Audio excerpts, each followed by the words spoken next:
everybody. It's Shannon Brescher Shea with my book, Growing Sustainable Together, Practical Resources to Raise Kind, Engaged, Resilient Children. I'm going to be doing a Facebook Live in just a couple, an Instagram Live in just a couple minutes with Keely Parrack, who has written the terrific book, Morning Sunshine, which is also published by my publisher, North Atlantic Books. We're each going to be reading parts of our book, answering some questions from each other, and we hope that you will stay tuned in. And so my book is now available. It came out on Tuesday, June 16th, and it's all about how to use environmental activities to raise good world citizens. It's got chapters on growing your own food, and how that connects kids with the broader food system, sustainable transportation like walking, biking, and public transit, energy efficiency and renewable energy, and how you can use those to teach your kids things like responsibility. Anti-materialism, helping kids really value what's important. Environmental volunteering, outdoors volunteering, and environmental activism.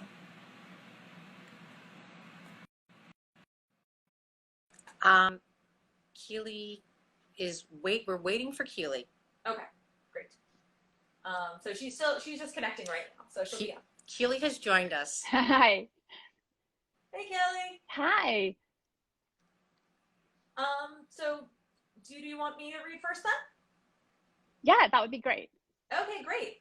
Well, this is an excerpt from the introduction to the book. So in the introduction, I talk about, it's a long personal essay about how I came to realize the whole point of the book, which is that being good for the earth is good for your family and teaches your kids to be good people.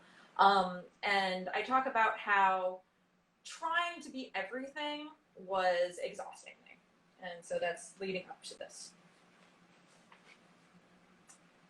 Between my full-time job, family, volunteering, and writing, I was pushing the boundaries of what could be accomplished in a 24-hour day. While my husband supported my efforts, he never felt the toxic combination of mom guilt and green guilt that plagued me. My anxiety ratcheted up a little every time I looked at my to-do list. My lack of sleep started making me dizzy. Unfortunately, I know that many of us involved in the environmental and social justice movements feel this sense of overwhelm and burnout. I wanted to be everything to everyone all the time. Super mom, green goddess, and eco warrior. But I was exhausted, worn out, and a little cynical. There were beautiful, moving moments, like our experience when we brought our kids to the climate march.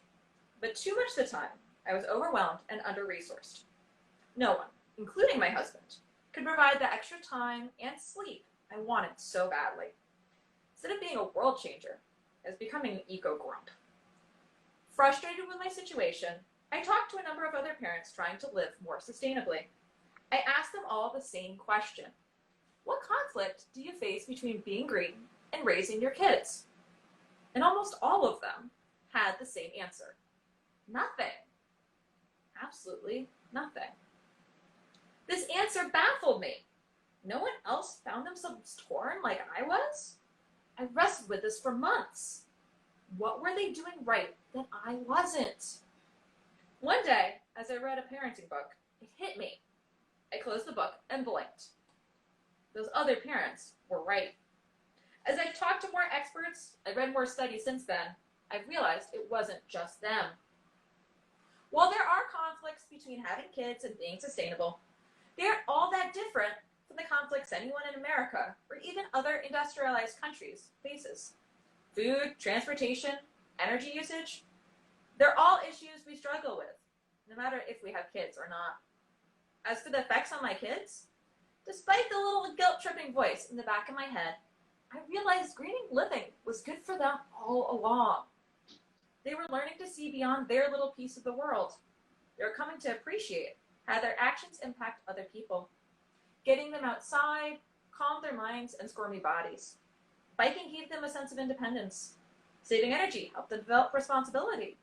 In fact, green living was protecting them against many of the risks of modern society I worried so much about.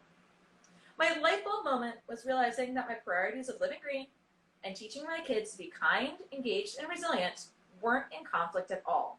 In fact, they were one and the same. But perhaps I was being overly optimistic without any proof. Can green living really be better for your family, society, and Earth at the same time? And then, of course, I spent the rest of the book explaining why the answer to that is yes. And go through, and you can find out it's a combination of my personal experience, the expert folks I talk to who live this and work this every day, and a lot of academic studies that I break down hopefully in a very accessible and engaging way. And so, Keely, do you want to... Thanks so much, Shannon. That was just such a lovely beginning. I just love your book so much. Oh, I am Keely Parrack, and I am the author of Morning Sunshine, which again is with North Atlantic Books like Shannon's, and it's illustrated by John Bajad. So this book is a book of haiku and nonfiction. So it's kind of 3 books in one. It has haiku, let's get to the haiku pages. It has haiku on one side, and then on the other side are nonfiction facts about the haiku, about information that comes up, questions in the haiku. It's almost like a questions and answer kind of page. And then it goes through from dawn all the way to sunrise. And then at the back, there's a glossary and a how-to haiku guide. So you can read this book all at once, reading the haiku and the nonfiction. Or if you really like poetry only, you can just read the poetry and just read the haiku. Or if you're really into nonfiction, you can read the nonfiction first and then go back and do the haiku. So I'm just going to share a tiny bit of it to give you a feel of what the book's like. I'm just going to read the haiku, otherwise we're going to be here for about 2 hours. Okay. Birdsong fills the air, harmonies and melodies welcome in the dawn.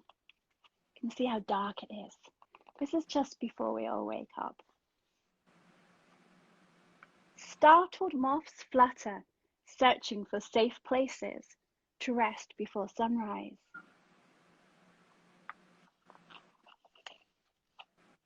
Pop, pop, quiver ears, cottontails skitter, scatter, leaping with delight. Silver paths crisscross, snails and slugs slither away, seeking damp places. You can see the shimmer of a tiny bit of light just coming into the picture there. A flock of crows takes to the sky, black capes flapping, beaks caw caw cawing. And then you can see John has just got a tiny bit of a glimmer of a ray here. The lights are coming on in the city as people are getting up in the morning. I'm going to finish with this one for now. Silent in shadow, a shy-footed, flick-tailed deer steps into morning. You can see the sun really starting to beam up there. So I wanted to ask you, Shannon, how have your childhood experiences with nature affected the kind of experiences you wanted your children to have? And then how did both of those affect your advice in your wonderful book, Growing Sustainable Together? Thanks so much for the question. So my childhood experiences, I spent a very large amount of time in a pretty big yard, just futzing around, digging in the dirt, collecting what I said were magical flowers that were actually weeds. Especially rare one in the corner of our yard. There was only one of them in the whole yard. You know, mixing things, and it just really showed me how the natural world can spark imagination, can be a place of tremendous play without needing anything else besides nature itself as your toys. And I knew I wanted my kids to have a childhood like that. Our yard is much smaller. We live in a slightly less, still suburban, but less suburban, a little bit more urban area, so we have less land. But we still find a tremendous amount of nature just in our small area. We have a bird's nest in one of our trees that we've been checking on. My kids find endless flowers and dandelions and things like that. And then also, my parents brought me to a lot of natural areas on vacation and just on day trips as well. They wanted to show me not just, the place where we lived, but also the more rare areas, the true spectacular beauty of nature. So both nature as beauty on sort of the micro scale of our yard and individual plants, and then the macro scale of Yosemite Falls and Zion National Park and places like that. And I remember going to New Hampshire when I was a kid, and it's just these huge granite, cliffs rising up, and just being amazed and finding wonder in that. And I've really tried to share both sides of those with my children, both in our yard and some of the small wonders there, especially since we've been, with COVID, we've really been fighting things in our yard, as well as when we brought them on vacation. And we too have brought them already to Zion National Park and Shenandoah National Park, which is near us. And then how that affected the book, one of the things that I noticed, my older son is very emotionally intense. And being outside, you can just sort of see him relax. He is not holding nearly as much anxiety and tension. Just the very act of being in nature is itself relaxing and is itself calming to him. And I found that very powerful. And it probably was to me as well, but you don't realize those things when you're a kid. It's only in observing your own children that you see them. And so there's a chapter on environmental or outdoor volunteerism in here that I talk about a lot of the benefits of getting kids outside in general. I talked to somebody from Backyard Base Camp, which she's running a outdoor space in Baltimore, which is really exciting, and talked to the founder of the Free Forest School as well. And then in the chapter in biking and walking, that has a significant outdoors aspect to it as well, in addition to the exercise aspect, which is also very relaxing for a lot of kids. And I will ask you a similar question. So what inspired you to write the book, particularly setting it during this dawn period? Dawn period. So it was kind of a funny story. I was waiting for some feedback from a novel from one of my agents, and that kind of gave me the space. There was no point in starting a new big book or anything, so it kind of gave me a daydreaming space to so I'd spend time outside and actually notice the nature around me more. And I think also coming from England to America means that things like hummingbirds are really kind of fascinating to me because I didn't grow up with them. So any kind of wildlife that I didn't grow up with, it seems more kind of interesting. So in our garden, which is a suburban garden, it's not huge, but I noticed we have hummingbirds, and then I would notice things like snails and like the little tracks around that the snails do. And then if you looked really closely, snails make like dashes. It's not like one long line, and slugs make, more of a stripe. And it's just like noticing these little things. So I started writing poems about them, and haiku was just for fun. It just seemed like a fun kind of puzzle almost to give myself. And so I wrote loads of haiku about all the different animals that visited the area. And I was thinking, I'll do it from dawn to dusk, because twilight, like both dawn and dusk, are my favorite times of day. I just love that kind of hush and the quietness and the calmness and the color changes, and it's like the beginning or the end of something. And then I was talking to an editor about the book, and he said, haiku is so small. Maybe you want to, limit your time period in your book as well. And then, to be honest, dawn to dusk, you have to do midday as well. And where I live is really hot at midday. Not an awful lot happens at midday. So that made so much sense to me. And then when I started working on that, it was like, well, from dawn to when, and it just like became obvious that there was so much happening. There's so much to write about. Animals are so busy. Some of them like getting ready to go to bed. Some of them are very active during dawn or very active during dusk. So there was so much information to put in that just going from dawn to sunrise just seemed perfect. And sunrise is like, ta-da! It's the day has begun. So it seemed like a nice climax to finish on too. So that's how that whole idea came about. Well, the bunny part is probably my son's favorite because bunnies are his favorite. So. the bunnies. That finding out about Binky was one of my favorite things. So I knew that I wanted to do a nonfiction as well as poetry, because for me and for I think a lot of kids, it's like, why is the bunny there? Why is the bunny hopping around? Why do they sometimes do this? How far can they see? So for all the different questions that each haiku raised for me, I really wanted to be able to answer it on the other side. So I'm glad that he liked that. So kind of going on from that, because I'm almost talking about research, you did so much research for your book. And so I wanted to ask you, kind of what was the hardest part of researching, and also what did you find the most surprising or rewarding when you found out all this information? Yeah, so I'm a science writer by my day job, so I'm used to doing just tremendous amounts of reading and talking to people. So I was pretty used to that, and the the social science I talk about in the book is very much in my bailiwick, like that's what I went to school for. And honestly, most people are not going to be super excited about that part. I read a lot of papers. But the part of the research that was both the most challenging and the most rewarding was setting up each chapter. I have kind of an example that I use as a framing. That I went and I either, for most of them, I actually went and observed something. And so, like the first one, my son and I took a workshop at the Washington Youth Garden. For the second one, I went and I observed all second graders learn to ride a bike in Washington, D.C. Public schools. They're the first, and as far as I know, only school district in the country that does this. And so I went and I watched one of the classes, and I talked to the PE teacher, and I also talked to the head of PE for the district. For another one, I went and I observed the green team at a local school and one of their meetings, and it was actually the last one of the year, and I got to talk to a bunch of the kids.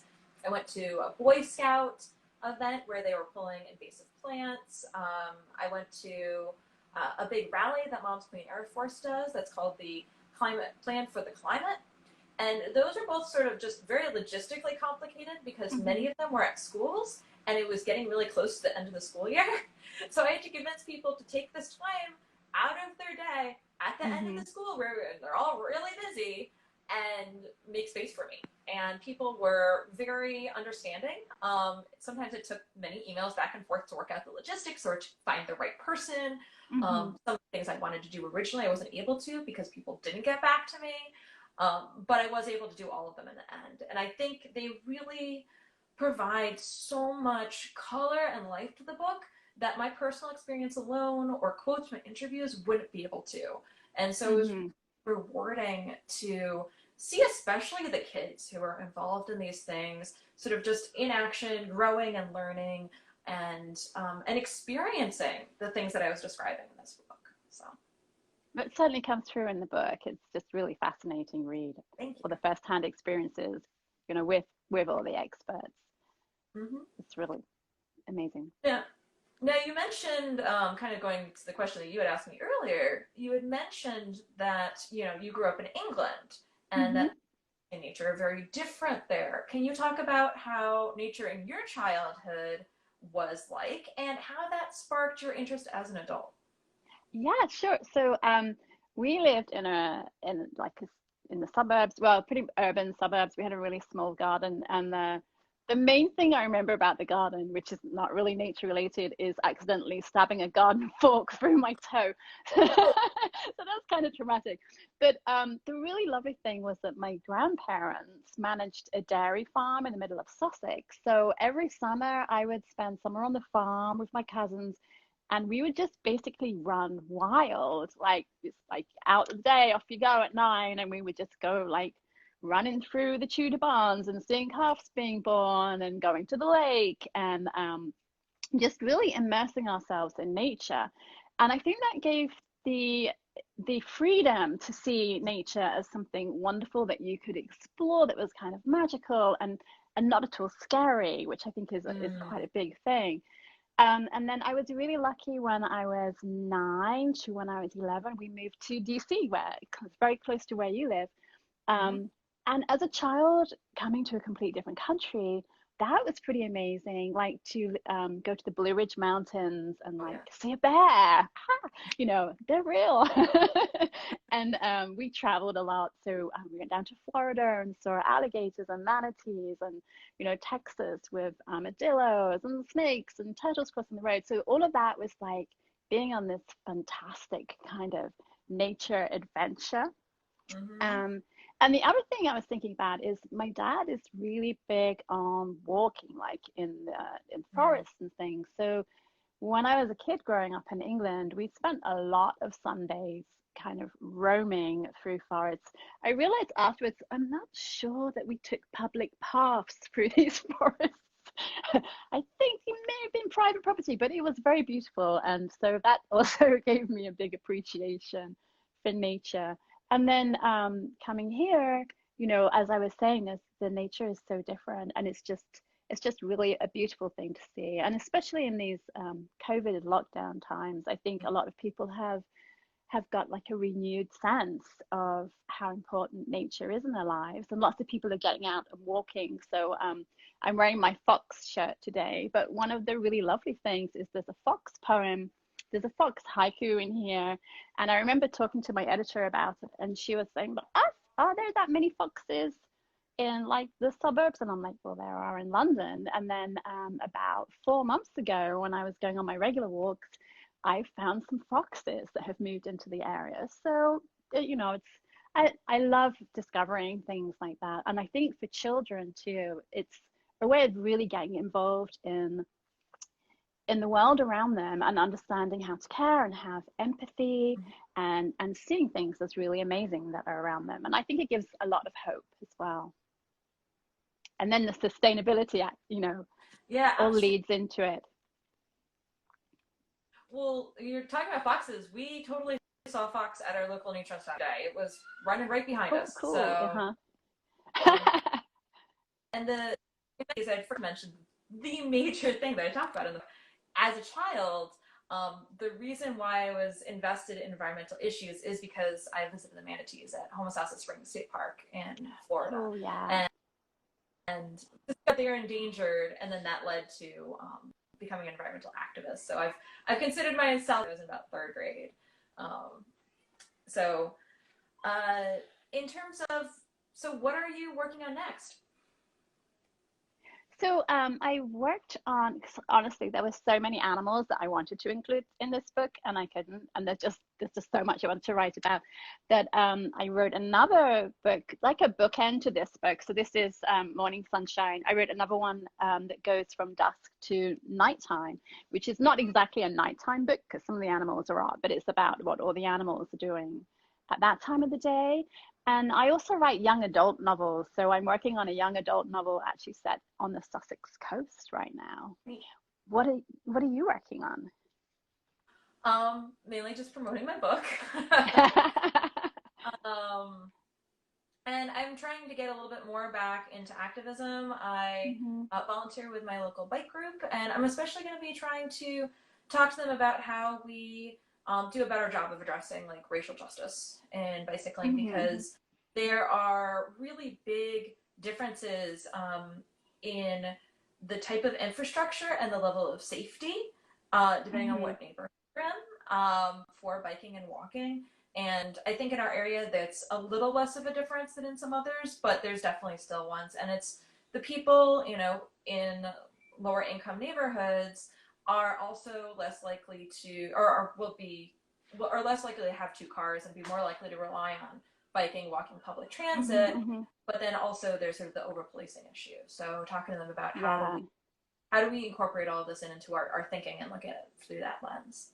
So, Yeah, that sounds really interesting. I've been following a lot of Black birders and Black people in science, and just being much more aware of like kind of supporting what they're doing. So yeah, that you were sounds talking really about urban good. wildlife. There's a black wildlife biologist that specializes in urban wildlife human interactions. He's really interesting on Twitter. I don't remember his Hmm. name, but uh, I'm sure Maybe if you put it search up in your link later. articles, and I bet if you search like urban wildlife interactions, Hmm, hmm.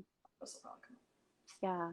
one of the things we were really trying to do with this book, as far as diversity is concerned, is make sure that it reflected sort of suburban and urban and rural neighborhoods, so that every child, it's like a book for every child, no matter where they live, to feel like they're represented and can see something of their own settings within that. It's That's so awesome. important. Yeah, I tried really hard as well to make this as inclusive as possible so that Mm-hmm. everybody would be able to put some of the stuff in it. Maybe nobody's going to be able to do everything. That's something I Yeah. say, you know. Don't feel guilty about not being able to do everything. No one can do everything, but Yeah. everyone. Just start small and then get a Exactly. passion for it. And small might, you know, depending on your passion, it may be composting, but it might be writing a letter to your senator Mm-hmm. or Mm-hmm. you know, calling council. So Yeah. there's lots of different options. So. Yeah, every action counts, kind of builds on itself. So Exactly. Well, so do you have resources on your website too? I should. You will. There's lots of resources in the book. Uh-huh. I do have a link to the book on my website, which my website is we'll-eat-you-up-we-love-you-so.com. And there's several places that are links to the book there.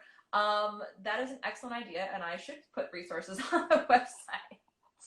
Right now, mainly it's just my blog that's up there, though. Uh-huh. And then you can also find me on Instagram, obviously, on Facebook, also under We'll Eat You Up, We Love You So, and on Twitter at Storyteller, but with an I.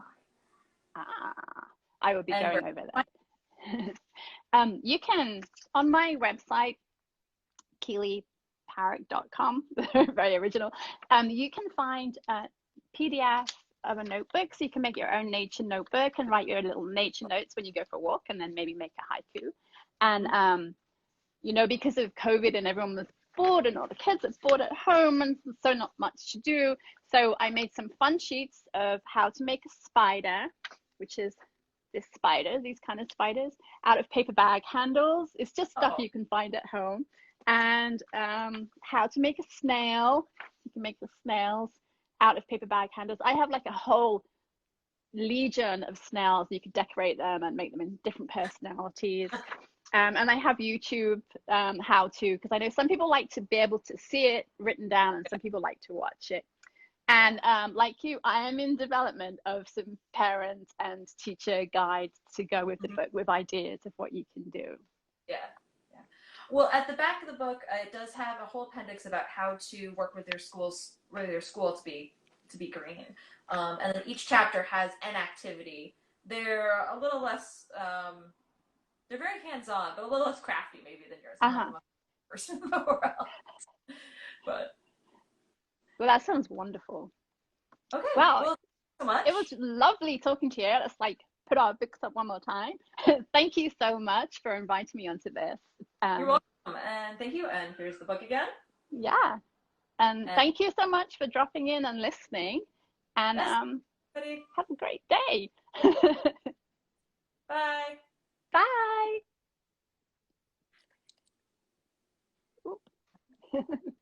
Now my camera's going to fall off.